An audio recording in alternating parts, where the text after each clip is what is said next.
کہ انسانیت پر جو ظلم ہوگا، کہیں بھی ظلم ہوگا، ہمیں یہ نہیں دیکھنا ہے کہ وہاں ہندوؤں پہ ہو رہا ہے یا مسلمان پہ ہو رہا ہے، کس پہ ہو رہا ہے،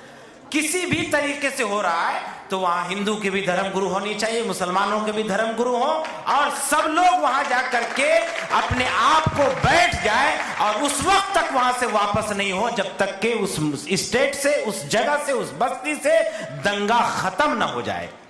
ہم لوگ دنگا ختم کرو کا تقریر کرنے سے ہم لوگ دنگا ختم نہیں کر سکتے ہیں، اس کو پریکٹیکل میں لا کر کے ہی دنگا ختم کر سکتے ہیں۔ اور اس کے لیے یہ ابھی ہمارے ہم سے قبل حضرت مولانا نے بھی تقریر کی ہے اور ہمارے شنکراچاریہ جی بھی نے تقریر کی ہے۔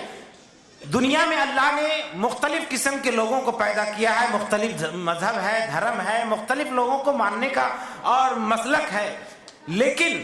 اللہ نے جو دنیا میں انسان کو زندگی گزارنے کا طریقہ بتایا ہے وہ یہ بتایا ہے کہ تم ایک کو فالو کرو اور سب کی عزت کرو، سب کو ریسپیکٹ دو۔ یہی ایک واحد نمونہ ہے جو انسان کو انسان کے قریب کر دیتا ہے۔ ایک صاحب، ہم لوگ ایک دھرم سمیلن میں تھے تو ایک صاحب نے تقریر کیا کہ بھائی ایسا کرتے ہیں کہ ہم لوگ سب مل کر کے سب دھرم کو مان لیں۔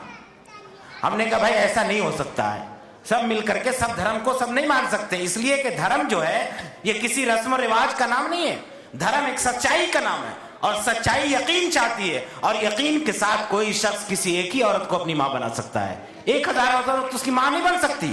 البتہ ہمیں کرنا یہ ہے کہ ہم ایک کو مانیں اور سب کی عزت کریں، سب کا احترام کریں۔ ہمارے لیے ہندو بھی لائق احترام ہے، مسلمان بھی لائق احترام ہے، کرسچن بھی لائق احترام ہے۔ تو اور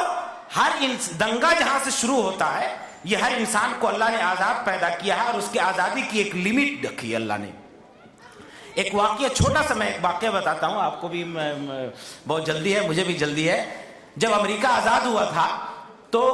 امریکہ آزاد ہونے کے بعد وہاں کے ایک لوگ جو تھے، ایک صاحب آزادی کا جشن مناتے ہوئے راستے پر ہاتھ ہلاتے ہوئے زور زور سے چل رہے تھے،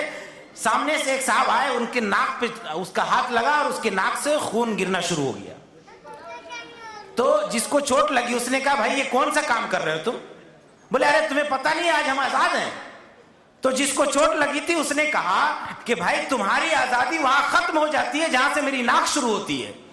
تو ہر انسان کی آزادی وہاں سے ختم ہو جاتی ہے جہاں سے دوسروں کو تکلیف شروع ہوتی ہے۔ میں اسی کے بعد اپنی بات ختم کرتا ہوں اور دعا کرتا ہوں شمیم صاحب کے لیے اور ان کی ٹیم کے لیے اور ان کی جو کارکردگی